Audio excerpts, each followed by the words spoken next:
வணக்கம். நான் உங்க friend Jaya Srinivasan. Welcome to veggies recipe. நம்ம சட்னி அரைக்கணும் அப்படின்னா தக்காளி, வெங்காயம், பூண்டு, தேங்காய் இந்த மாதிரி ஏதாவது ஒரு பேஸ் நமக்கு தேவைப்படும்.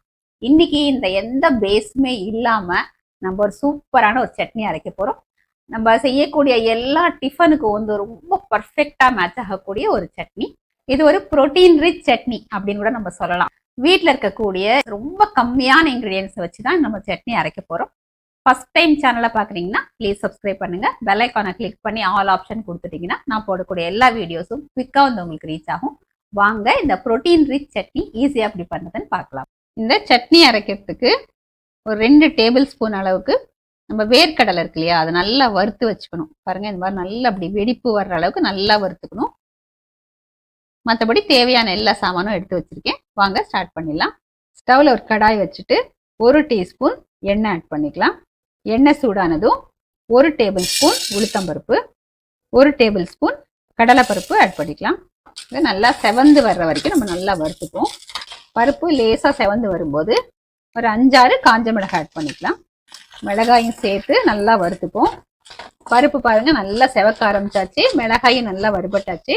இதில் 1/2 டீஸ்பூன் ஜீரகம், 1 டேபிள் ஸ்பூன் பொட்டுக்கடலை, வறுத்த வேர்க்கடலை எல்லாத்தையும் சேர்த்து நல்லா வறுத்துக்கணும். இப்போ ஸ்டவ் ஆஃப் பண்ணிக்கலாம். இந்த சூட்லேயே வந்து நம்ம வறுத்துக்கலாம். வேர்க்கடலை ஆல்ரெடி வறுத்தது தான் அப்படிங்கிறதுனால நம்ம லாஸ்ட்ல ஆட் பண்ணால் போதும்.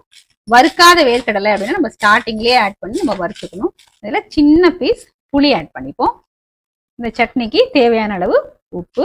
இப்போ இது எல்லாத்தையும் நம்ம ஒரு மிக்சி ஜாருக்கு ட்ரான்ஸ்ஃபர் பண்ணிப்போம். சூடு ஆறுனதுக்கு அப்புறம் தண்ணியை ஆட் பண்ணி நல்லா நைஸாக அரைச்சி எடுத்துக்கலாம். சட்னிக்கு தாளிச்சிடலாம். 1 டேபிள் ஸ்பூன் எண்ணெய் ஆட் பண்ணிக்கலாம். எண்ணெய் சூடானதும் 1 டீஸ்பூன் கடுகு, கடுகு வெடித்ததும் 1/4 டீஸ்பூன் ஜீரகம், 2 காஞ்ச மிளகா, 1/4 டீஸ்பூன் பெருங்காயத்தூள், கொஞ்சம் கருவேப்பிலை எல்லாத்தையும் நல்லா ஒரு தடவை மிக்ஸ் பண்ணிட்டு ஸ்டவ் ஆஃப் பண்ணிடலாம். தாளிப்பை சட்னியில் ஆட் பண்ணிடுவோம்.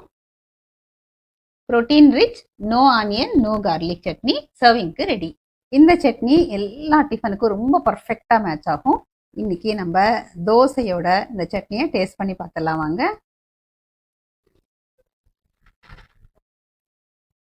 அருமையா இருக்குங்க. நல்ல அந்த வேர்க்கடலை வாசம் வந்து கொஞ்சம் தூக்கலா இருக்கு. உப்பு, புளிப்பு, காரம் எல்லாம் ரொம்ப பர்ஃபெக்டா இருக்கு.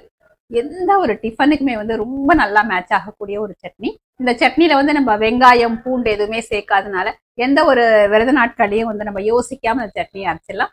கண்டிப்பா அந்த சட்னியை நீங்க ட்ரை பண்ணி பாருங்க. எப்படி வந்ததுன்னு கமெண்ட்ல சொல்லுங்க. லைக் பண்ணுங்க, உங்க ஃப்ரெண்ட்ஸ் அண்ட் ஃபேமிலியோட ஷேர் பண்ணுங்க.